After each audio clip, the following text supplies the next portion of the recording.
السلام علیکم ورحمۃ اللہ وبرکاتہ۔ میں ہوں محمد شکیل اور آپ دیکھ رہے ہیں real me for you Shakeel YouTube channel. قرآن پاک کو تجوید سے پڑھنے اور اعداد و وظائف کو درست تلفظ سے پڑھنے کے لیے ہمارے یوٹیوب چینل کو سبسکرائب کیجیے۔ ناظرین، آئیے چلتے ہیں سبق کی طرف۔ آج جو ہمارا سبق ہے وہ ہے سبق نمبر 13، تشدید کے بارے میں۔ تشدید کسے کہتے ہیں؟ تشدید عربی میں کہتے ہیں 3 دندان والی شکل کو، یعنی جسے ہم یوں لکھیں، ایک دندانہ ہو گیا، دوسرا ہو گیا اور یہ تیسرا ہو گیا، 1 2 اور 3۔ یہ جو 3 دندان والی شکل ہوتی ہے اس کو کہا جاتا ہے تشدید۔ اس کے بعد ہمارا جو نمبر 2 پر ہے مشدد، یہ کیا ہوتا ہے؟ مشدد کہتے ہیں اس حرف کو کہ جس حرف کے اوپر تشدید ہو، جیسے ہمارے پاس یہ حرف ہے با، اس پر تشدید ہے تو اسے کہیں گے مشدد حرف۔ 3 دندان والی شکل کو تشدید کہتے ہیں، جس حرف پر تشدید ہو اسے مشدد کہتے ہیں۔ اس کے بعد جی مشدد حرف کو پڑھنے کا کیا طریقہ ہے؟ مشدد حرف کو پڑھنے کا جو طریقہ ہے وہ یہ ہے کہ مشدد حرف کو 2 دفعہ پڑھا جاتا ہے۔ ایک دفعہ اسے اپنے سے پہلے والے حرف متحرک حرف سے ملا کر، دوسری دفعہ اسے اپنی حرکت کے مطابق ذرا رک کر۔ کس طرح میں آپ کو بتاتا ہوں۔ جیسے ہمارے پاس ہے یہ لفظ مدہ، دیکھیے جی دال مشدد ہے، اب اس کو کس طرح پڑھیں گے؟ تو اس کو پڑھنے کا طریقہ یہ ہے، میں ایکولز کا سائن ڈالنے کے بعد اس کو اصل حالت میں لے جاتا ہوں، میم دال زبر مد اور یہ دال زبر دا۔ تو یہ جو مدہ ہے یہ در حقیقت یوں ہے، میم دال زبر مد دال زبر دا، مدہ۔ اب جب اس کو ہم نے بند کیا، ایک لفظ بنا دیا، دال کو 2 کی جگہ لکھنے کے بجائے 1 لکھا تو ہم نے دال کے اوپر تشدید لگا دی۔ تو یوں مشدد حرف کو پڑھا جاتا ہے کہ ایک دفعہ اسے اپنے سے پہلے والے متحرک حرف سے ملا کر پڑھا جاتا ہے، پھر جو اس کی اپنی حرکت ہوتی ہے اس کے مطابق ذرا رک کر۔ تو ہم اس کو پڑھیں گے مدہ، میم دال زبر مد دال زبر دا، مدہ۔ اس کے ہجے کریں گے تو بالکل یہی والے ہجے اس کے بھی ہوں گے۔ تو یہ ہو گیا جی مشدد حرف کو پڑھنے کا طریقہ۔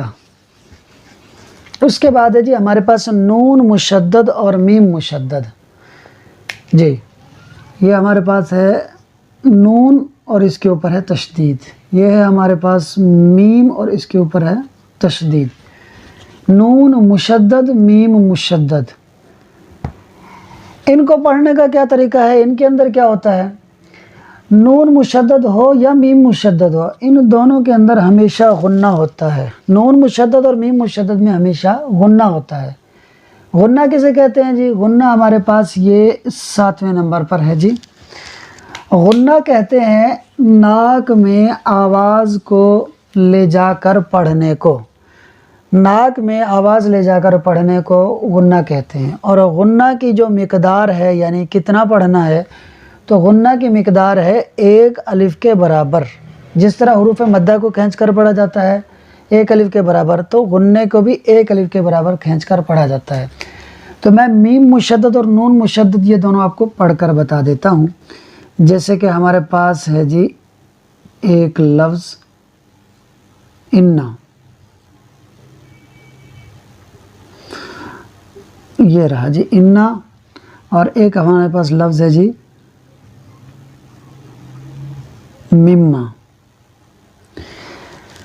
تو بھائی جب ہم اس کے ہجے کریں گے، حمزہ نون زیر ان نون زبر نا، اب ملا لیا دونوں کو، تو اب ہم کریں گے غنہ، تو ہم بولیں گے ان، 1 الف کے برابر ناک میں آواز کو لے کر جائیں گے۔ دوسری چیز اس میں جو قابل غور ہے، ہم اس سے پہلے اخفاء کا غنہ سیکھتے رہے ہیں، تو اس کے اندر ہم نے بتایا تھا کہ اخفاء میں نون کو یا تنوین کے نون کو نہیں پڑھتے، چھپا دیتے ہیں، ناک میں آواز لے کر جاتے ہیں۔ مگر جو نون مشدد ہوتا ہے اس کے نون کو ہم پڑھتے ہیں، ہم پڑھتے ہیں ان، امید ہے بات سمجھ میں آ گئی ہوگی۔ اس کے بعد ہے جی میم مشدد، میم میم زیر میم، میم زبر ما، مما مما، جی یہ ہو گیا جی نون مشدد بھی اور میم مشدد بھی۔ اس کے بعد ہمارے پاس 5ویں نمبر پر مشدد حروف قلقلہ۔ اب یہ حروف قلقلہ والا سبق ہم پڑھ چکے ہیں کہ حروف قلقلہ ایسے حروف ہوتے ہیں جن کو پڑھتے ہوئے مخرج میں آواز لوٹتی ہوئی محسوس ہوتی ہے اور یوں لگتا ہے کہ آواز پلٹ کر آ رہی ہے۔ جیسے کہ میں آپ کو پڑھ کر بتاؤں، حمزہ با زبر اب، اب دیکھیے جب با پڑھ رہے ہیں تو آواز تھوڑی سی پلٹتی ہے، اب، تو یہ ہوتا ہے جی مشدد حرف۔ اور اگر مشدد حرف ساکن ہو تو ان کے اندر جو قلقلہ ہوتا ہے وہ خوب ظاہر ہوتا ہے۔ اگر مشدد ہوں حروف قلقلہ تو ان کو پڑھتے ہیں جمع کر۔ کس طرح بھائی؟ اب ہم اس کو پڑھیں گے، جیسے میں نے آپ کو پہلے ایک لفظ بتایا تھا مدہ۔ جب ہم اس کو پڑھیں گے تو ہم پڑھیں گے مدہ جمع کر دال کو، مدہ۔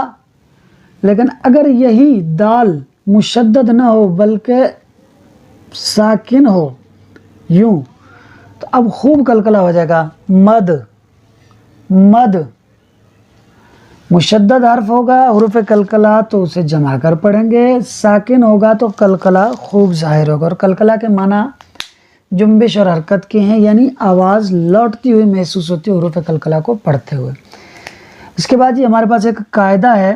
قاعدہ یہ ہے کہ اگر 3 حروف اس طرح آ جائیں کہ ان میں سے پہلا حرف متحرک، دوسرا ساکن اور تیسرا حرف مشدد ہو تو اب ہم اس کو کیسے پڑھیں گے؟ دیکھیے جی ہمارے پاس یہ ایک لفظ ہے عبد تم، یہ ہمارے پاس ایک لفظ ہے۔ اب اس میں دیکھیے با متحرک، با کے اوپر زبر کی حرکت ہے تو یہ ہو گیا متحرک، جس حرف پر حرکت ہو اسے متحرک کہتے ہیں۔ اس کے بعد دال ہے جی ساکن، کیونکہ اس کے اوپر سکون ہے، جس حرف پر سکون کی جزم کی علامت ہو وہ ساکن ہو جاتا ہے۔ تو با متحرک، دال ساکن۔ اس کے بعد آگے جی تا، تا کے اوپر یہ 3 دندان والی تشدید ہے تو تا ہو گیا مشدد۔ اب 3 حروف ہمارے پاس ایسے آ رہے ہیں کہ پہلا متحرک، دوسرا ساکن اور تیسرا مشدد ہے، تو اب ہم اس کو کیسے پڑھیں گے؟ یہ قاعدہ بیان کرنے کی ضرورت کیوں ہوئی؟ اس کو بیان کرنے کی ضرورت اس لیے ہوئی کہ ہم نے آپ کو مشدد حرف کو پڑھنے کے طریقے کے بارے میں بتایا تھا کہ مشدد حرف کو 2 دفعہ پڑھتے ہیں۔ کس طرح بھائی؟ کہ مشدد حرف کو ایک دفعہ تو اپنے سے پہلے والے متحرک حرف سے ملا کر پڑھتے ہیں، دوسری دفعہ اسے اپنی حرکت کے مطابق پڑھتے ہیں۔ میں نے اس کی مثال میں آپ کو بتایا تھا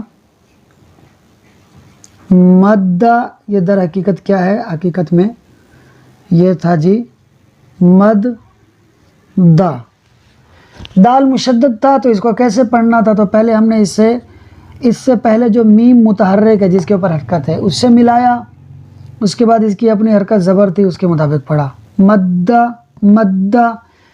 اب یہاں صورتحال یہ ہے کہ تا مشدد ہے تو ہم اس کو پڑھیں گے اپنے سے پہلے والے متحرک حرف سے ملا کر، تو اس سے پہلے تو دال ہے اور دال خود ساکن ہے۔ اب کیا کریں؟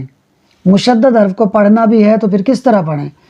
دال بھی ساکن، تا بھی ساکن، پھر تا کی اپنی پیش بھی ہے، تو اب پھر قاعدہ یہاں پر یہ چلتا ہے، اکثر ایسا ہوتا ہے، ہر دفعہ نہیں ہوتا، اکثر ہوتا ہے کہ جو مشدد حرف ہوتا ہے اس کو ساکن حرف سے نہیں بلکہ ساکن سے جو پہلے متحرک حرف ہوتا ہے اس سے ملا کر پڑھا جاتا ہے، اور جو ساکن ہوتا ہے اس کو چھوڑ دیا جاتا ہے۔ تو اب ہم اس کو کس طرح پڑھیں گے؟ ہجے کس طرح کریں گے؟ ہم اس کے ہجے کریں گے عین زبر با دال تا زبر بت۔ ہجے کرنے میں دال کا نام لیا مگر جب ملا رہے ہیں تو دال نہیں پڑھ رہے بلکہ با کو ڈائریکٹ تا سے ملاتے ہوئے پڑھ رہے ہیں، عبت۔ اب تا کی جو اپنی حرکت ہے پیش، اس کو آگے ایک حرف آ رہا میم ساکن، اس سے ملا کر ہم پڑھ دیں گے عبتم، عبتم۔ جی یہاں پر یہ جو دال ہے ہجے کرنے میں آیا تھا مگر رواں پڑھنے میں یہ نہیں آئے گا۔ تو یہ ہمارا آج کا سبق نمبر 13 اور اس کے چند ایک قواعد تھے۔ امید ہے کہ آپ کو سمجھ میں آ گئے ہوں گے۔ اس میں جو غلطی کوتاہی ہوئی اللہ تعالیٰ سے دعا ہے کہ اپنے کرم سے معاف فرمائے، اسے اپنی بارگاہ میں قبول فرمائے۔ آپ کو اگر ہماری یہ ویڈیو اچھی لگی، کچھ سیکھنے کو ملا، تو آپ سے گزارش ہے کہ ہمارے اس ویڈیو کو لائک کیجئے، کمنٹ کیجئے، شیئر کیجئے۔ ملتے ہیں اگلی ویڈیو میں، تب تک کے لیے اللہ حافظ۔